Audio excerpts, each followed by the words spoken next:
Allah akan tampakkan bahwa dia benar-benar ada, sehingga kamu tidak merasa ada dan juga tidak merasa tiada.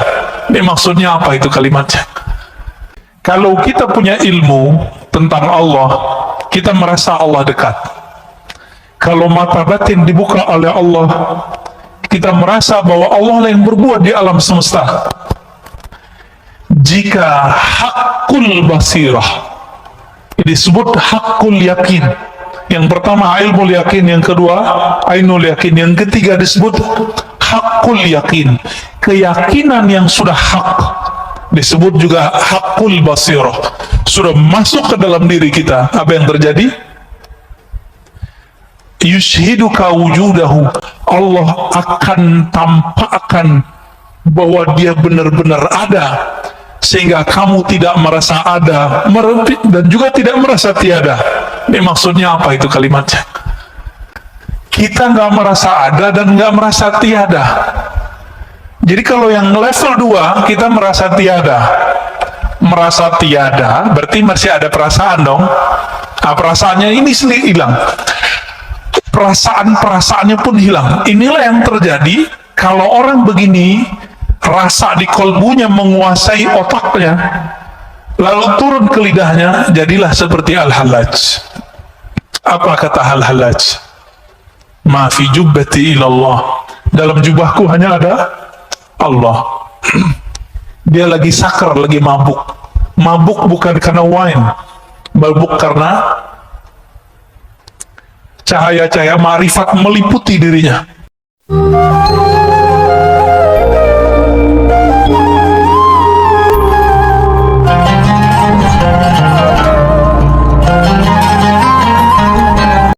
Sekarang kita masuk ke, ada satu istilah di dalam kolbu namanya basirah. Basirah itu, kalau yang kita pakai sekarang namanya basar.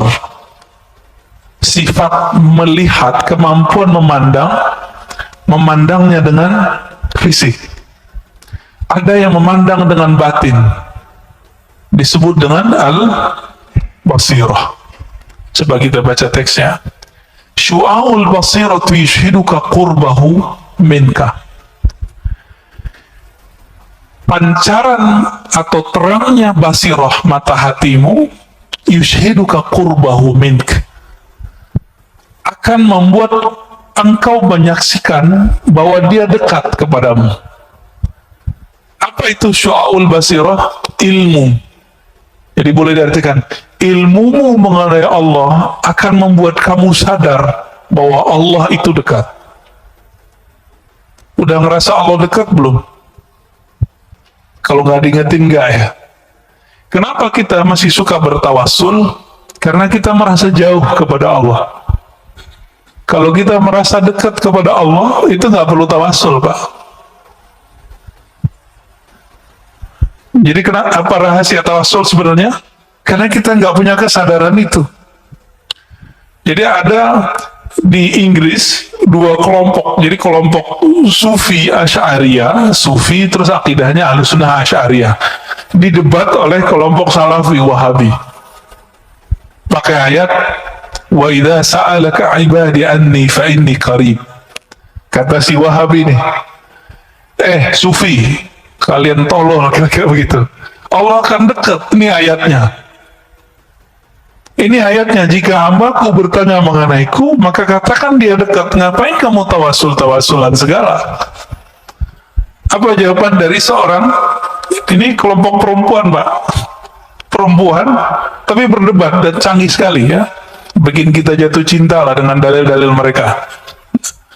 Apa kata si perempuan ini, yang Ahlussunnah, yang Sufi? Betul, Allah itu qarib.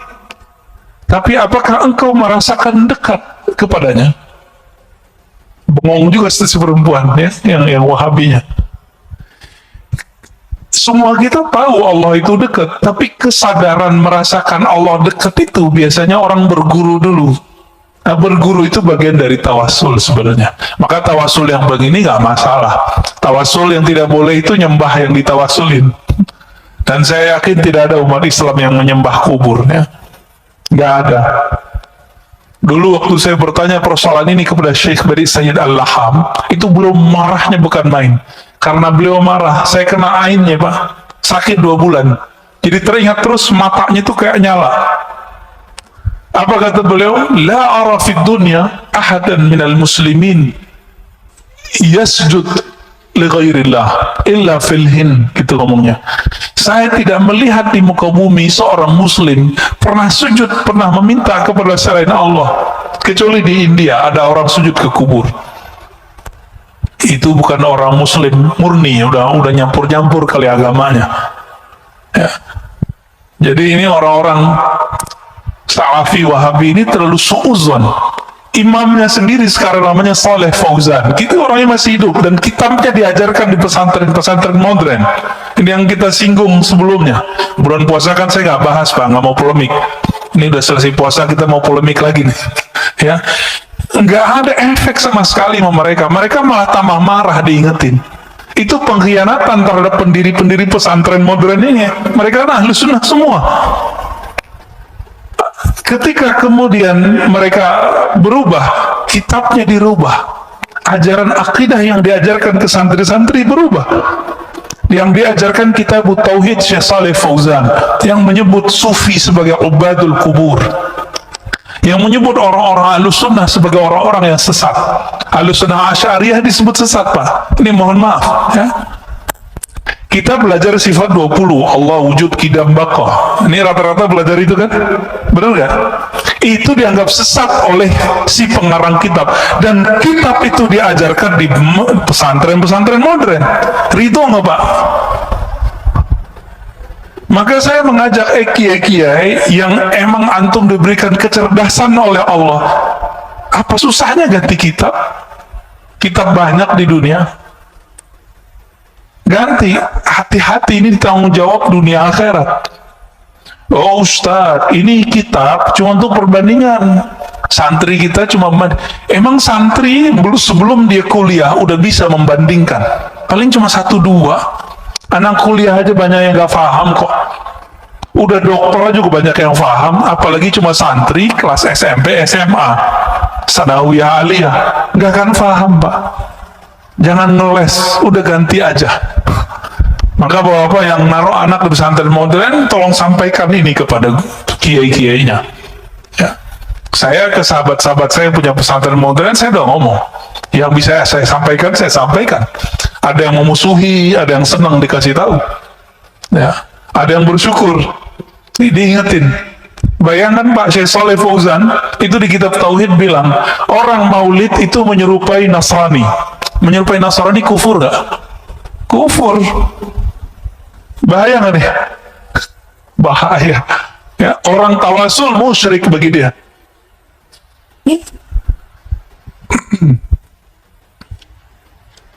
Baik. Wa'inul basirati tushhiduka adamak. Jadi ada pancaran ilmu mata hati. Jadi mata hati kalau sudah dapat ilmu, kita sadar Allah dekat. Tapi pancaran ini belum tentu membuat seseorang bisa memandang.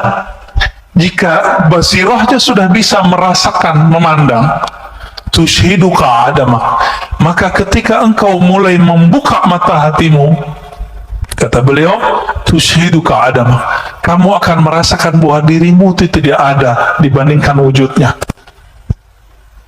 Jadi kita ini kalau nggak diwujudkan Allah, ada nggak? Nggak ada. Itu sebabnya seseorang yang faham bab ini, dia kalau berzikir la ilaha illallah, makna yang muncul adalah la fa'ila illallah. Apa artinya? Tiada yang berbuat kecuali Allah. Yang berbuat ke dalam diri kita, yang berbuat kepada anak, istri, keluarga, teman, negara kita, bahkan yang terjadi sekarang di Palestina, yang terjadi sekarang di Saudi, di negeri kita, itu nggak akan terjadi kecuali Allah yang pada hakikatnya menggerakkannya. Pandemi sekarang, izin Allah atau bukan? Izin Allah. Ridho nggak? Ridho ya. Pak Mirwan kemarin sakit ya. Kenapa? Kena COVID. Waduh, kena COVID juga. Kalau mas sebelah dibilang munafik, Pak. Ya, orang COVID disebut munafik. Saya di WA oleh seseorang, dia bilang, si Anu meninggal kena COVID, dia munafik. Allahu Akbar. Saya doain dia kena COVID. Ya, biar tahu rasa. Ini COVID kalau tidak datang ke orang, dia nggak nanya dulu, ente munafik nggak? Nanya nggak dia? Dia nggak nanya, Pak. Kena aja. Dari dulu di masa sahabat Rasulullah sudah banyak sahabat-sahabat yang kena virus. Disebut ta'un. Bukan berarti mereka ini munafik, tapi setiap sahabat merasa dirinya munafik. Tuh, sahabat Nabi merasa munafik, masa antum merasa suci? Maka kalau dituduh orang munafik, katakan betul saya munafik.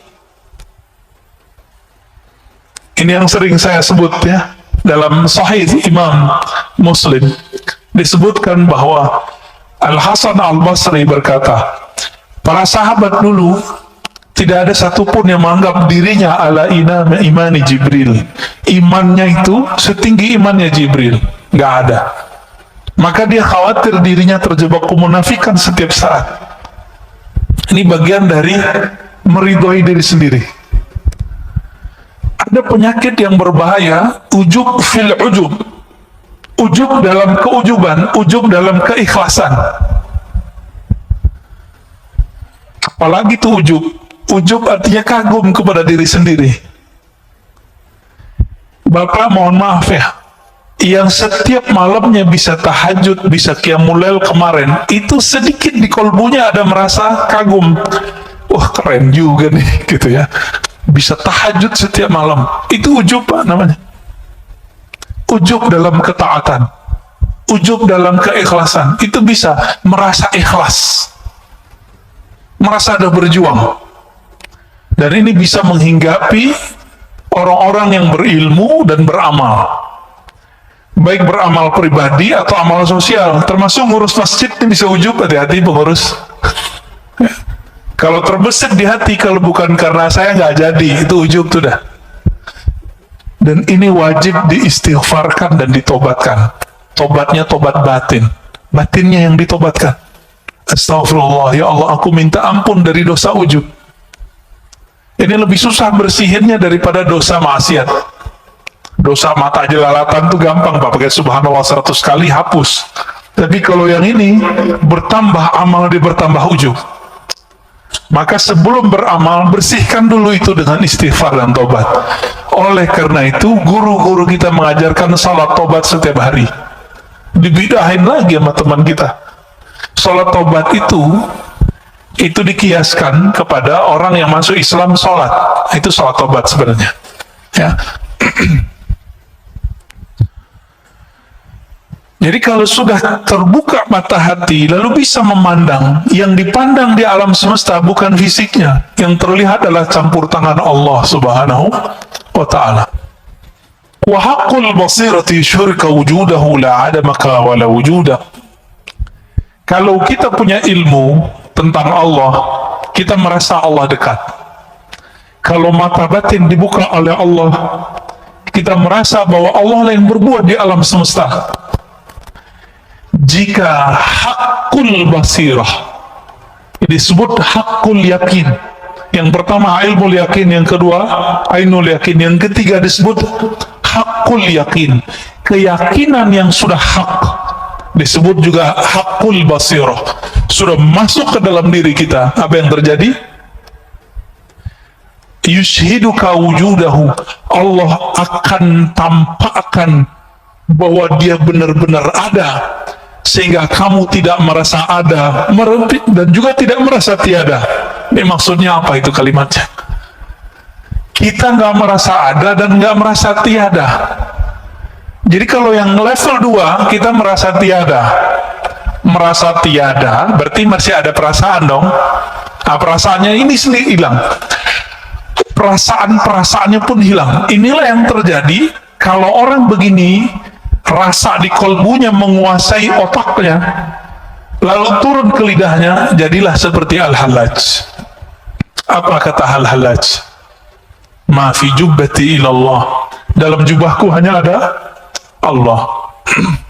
Dia lagi sakar, lagi mabuk. Mabuk bukan karena wine, mabuk karena cahaya-cahaya ma'rifat meliputi dirinya. Orang lagi kasmaran jatuh cinta nggak?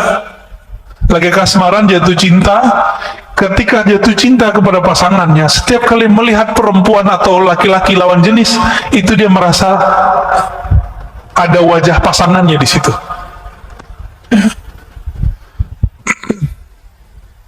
Saya waktu dulu pernah senang sama seseorang, itu ketika bercermin gak kelihatan muka saya, Pak. Percaya nggak? Saya ngeliat muka dia. Apakah di cermin itu muka dia? Enggak. Jadi pikiran kita ketutup oleh rindu kepadanya. Itu rindu ke makhluknya bisa begitu, Pak. Apalagi kepada Khalik. Ini yang terjadi pada salah satu wali di Jawa, Syekh Siti Jenar. Jadi kalau antum sudah paham apa yang terjadi pada Syekh Siti Jenar, maka jangan kafirkan Syekh Siti Jenar. Dia sedang tenggelam dalam lautan keesaan Allah Subhanahu wa Ta'ala, sehingga dia nggak menyaksikan dirinya ada ataupun tiada, nggak ada dirinya.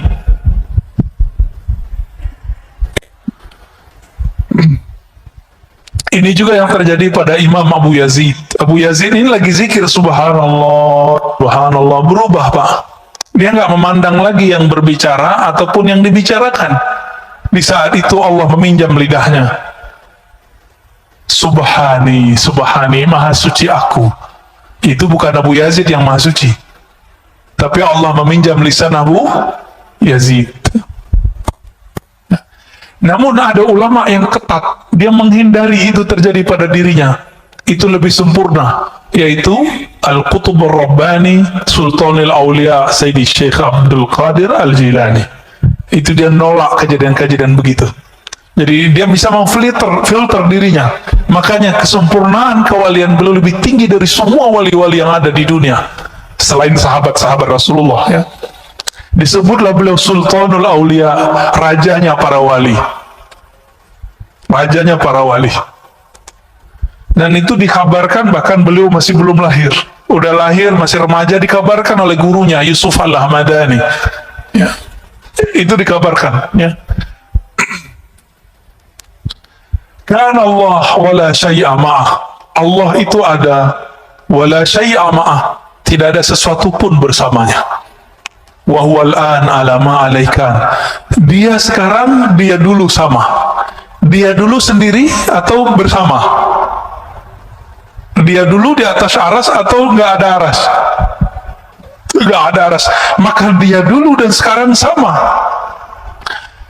Oleh karena itu perdebatan mengenai Allah bertempat di aras, Allah di arah tinggi, arah atas, itu nggak ada manfaatnya sebenarnya.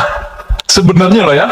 Cuma karena orang awam sudah terjebak mengatakan Allah di atas, maka muncullah pembahasan, benarkah Allah bertempat? Kalau paham nih, ini hadis, ini kan hadis Sahih Bukhari, kan Allah wala syai'a ma'ah. Ini pertanyaan disampaikan oleh Abu Musa Al-Asy'ari dan teman-temannya orang-orang Yaman. Abu Musa Al-Asy'ari, sahabat Rasulullah dari Yaman, yang Nabi mengatakan al-iman Yaman, Yamaniyah, al-hikmah Yamaniyah. Iman itu dari Yaman, hikmah dari Yaman. Maka Islam Indonesia berutang kepada orang Yaman, karena yang banyak mengislamkan kita adalah hadarin, orang-orang Hadramaut dari Yaman. Ya, ya, jazahumullah khairan katsira. Semoga Allah membalasi mereka dengan kebaikan. Di Jakarta ada yang tidak mau terkenal di masa hidupnya, sezaman dengan jidnya Habib Jindan, jidnya yang paling atas itu, Habib Jindan, Jindan yang senior, Pak. Itu punya teman namanya Al-Habib Ali Al-Yamani. Orang taunya cuma Syekh Ali Al-Yamani, nggak mau terkenal. Dekat dengan Habib Hussein, luar Batang. Saya sampai sekarang belum pernah, Pak, ziarah ke luar Batang itu, ya. Itu ada Syekh Ali Al-Yamani datang dari Yaman ke sini bawa Thariqat Qadiriyah dan Thariqat Alawiyah. Ya, nggak dikenal orang, tapi Habib Jindan dikenal sama beliau.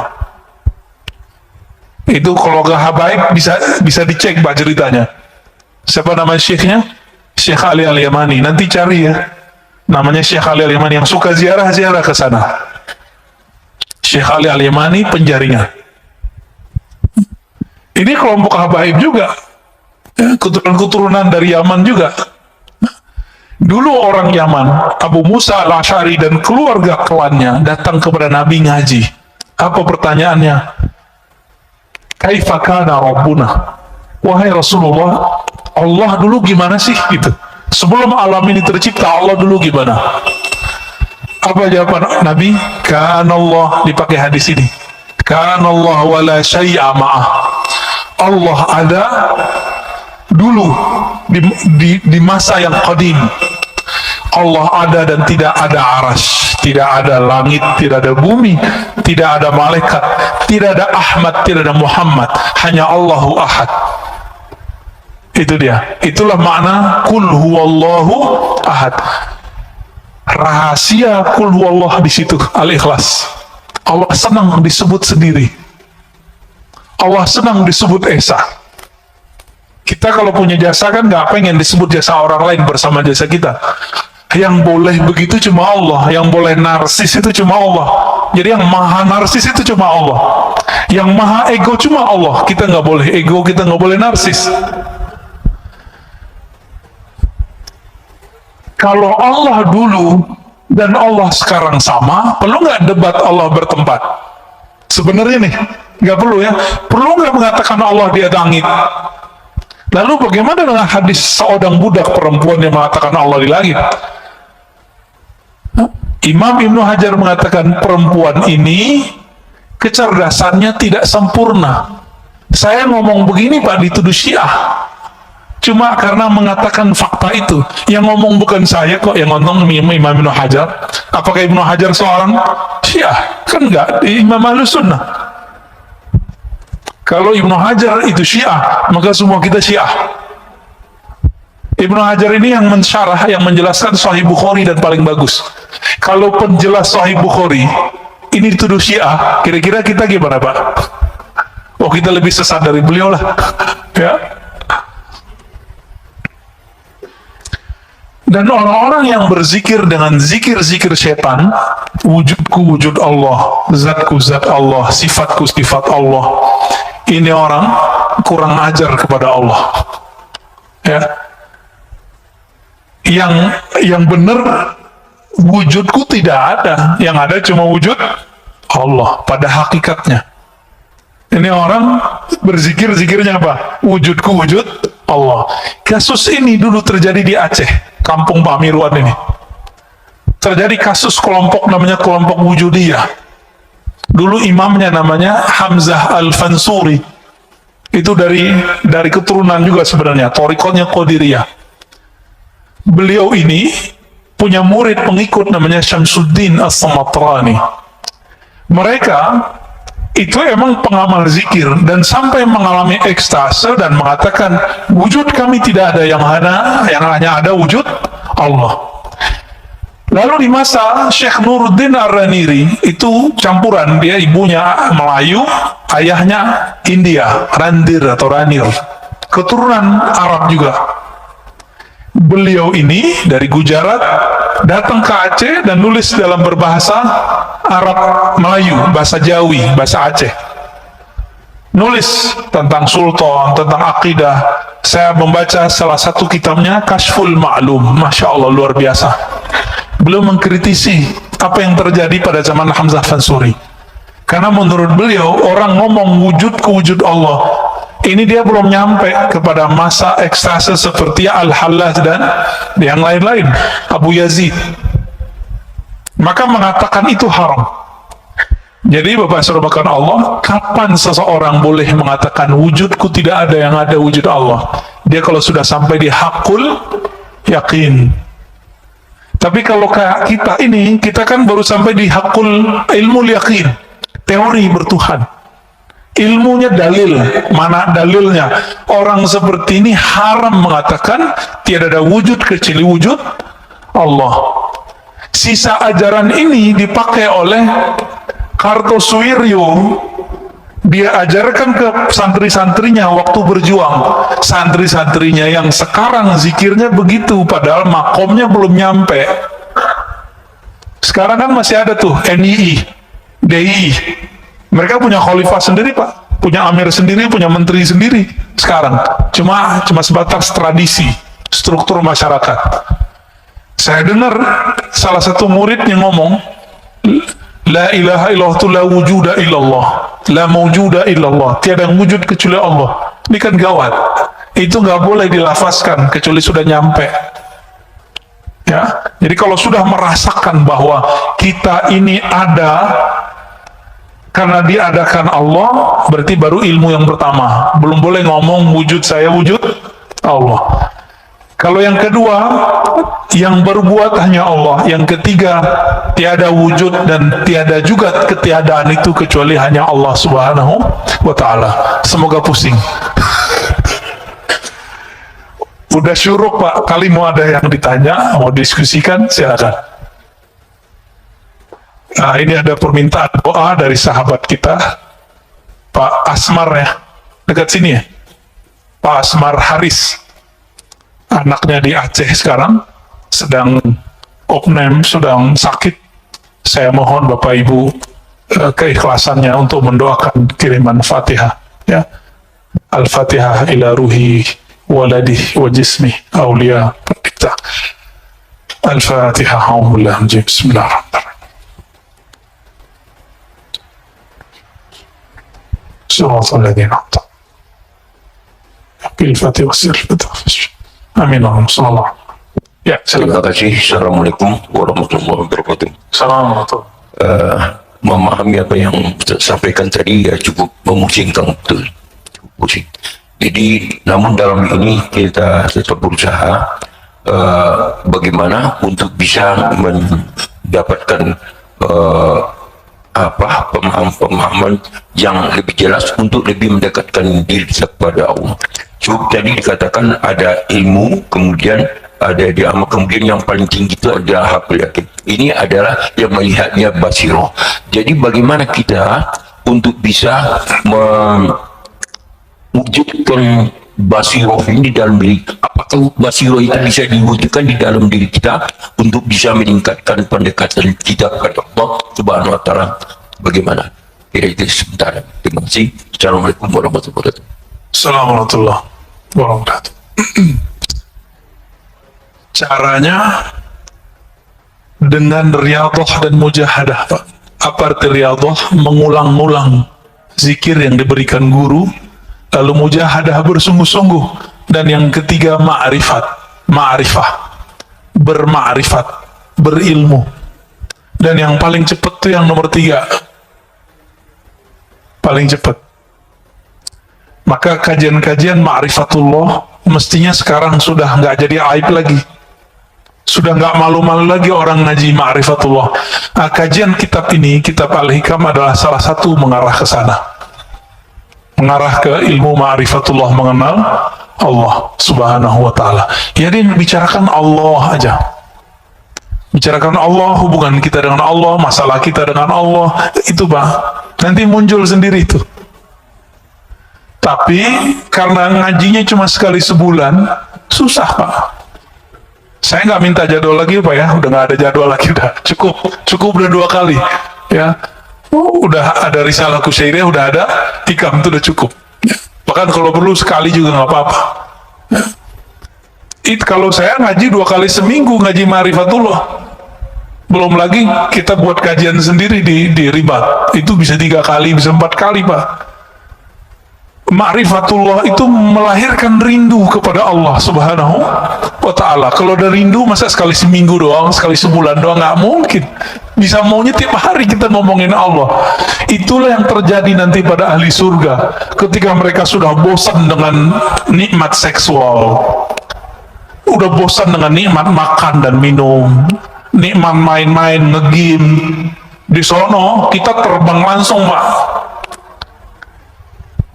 Semua yang ada di game-gamenya antum tuh ya, itu nanti ada semua tuh, Indra. Ada semua nanti di sono. Yang dibayangkan orang bisa pindah-pindah planet, nanti di sono bisa semua. Nanti orang bosan. Ada kejenuhan yang nggak tahan. Makanya Allah muliakan ahlul firdaus, orang Firdaus ini, karena mereka menjaga ma'rifatullahnya pagi dan sore, dia zikir pagi, zikir sore, subuh, maghrib, itu dia tunggu dan dia merindukan.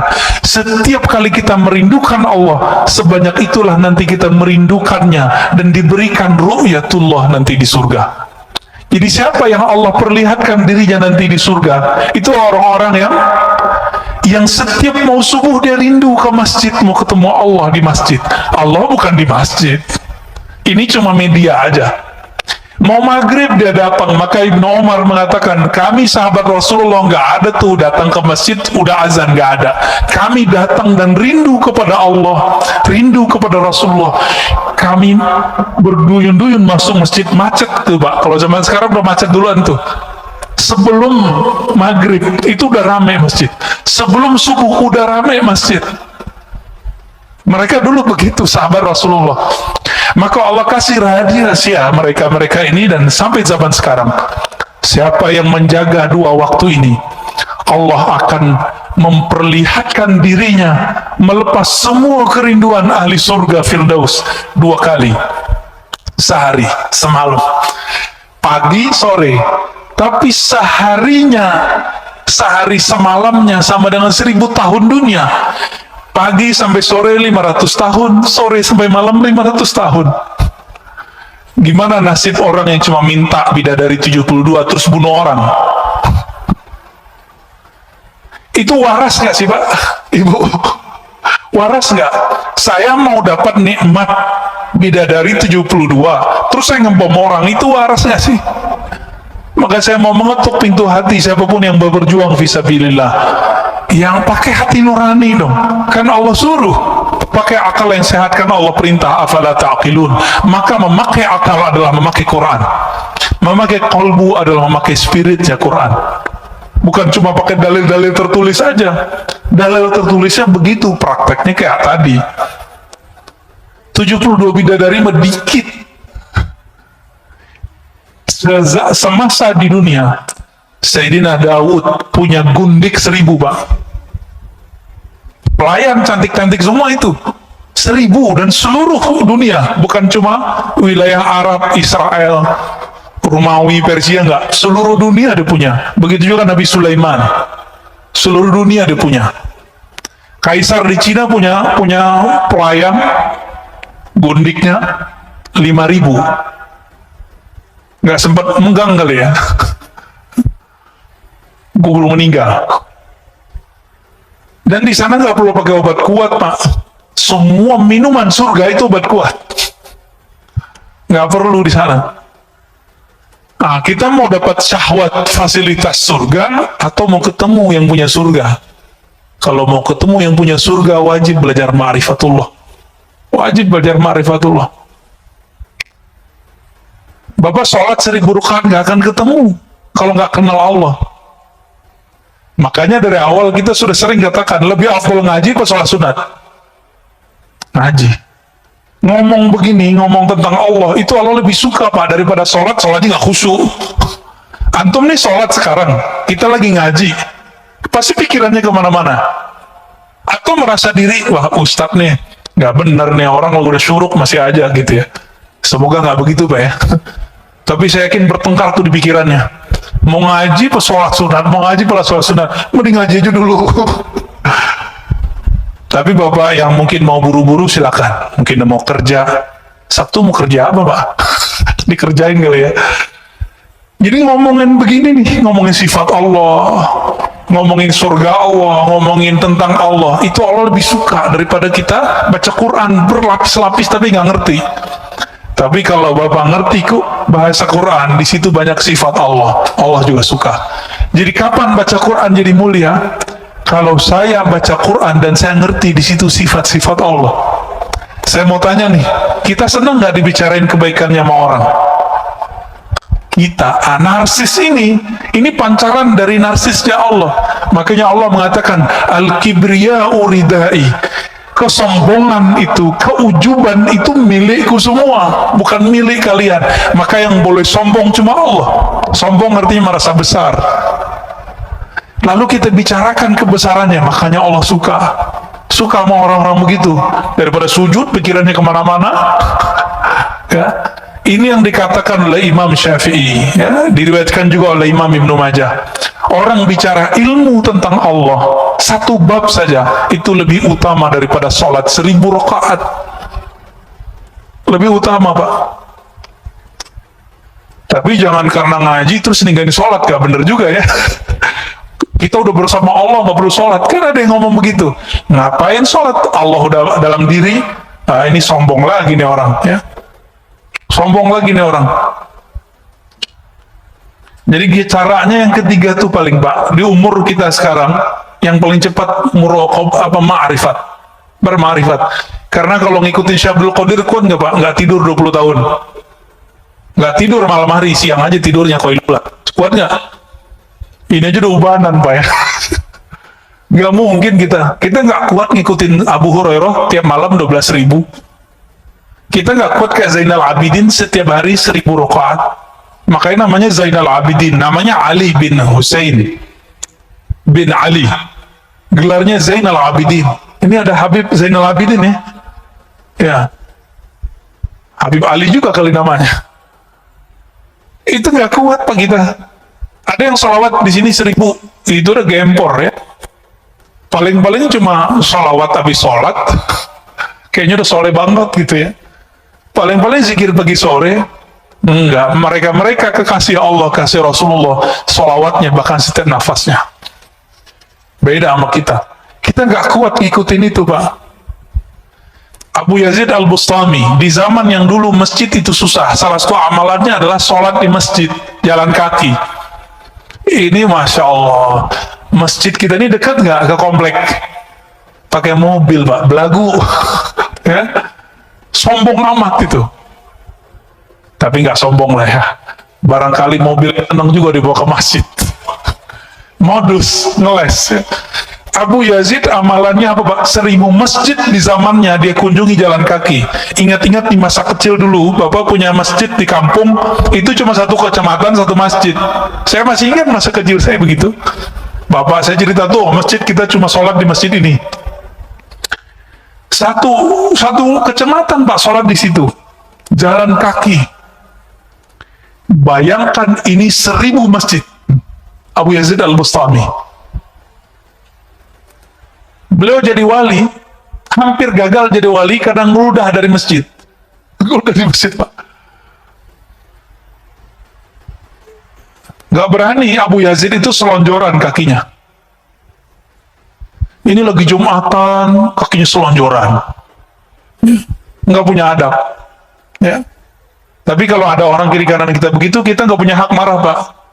Gurunya yang boleh marah. Ya, kecuali kita mau nasihatin.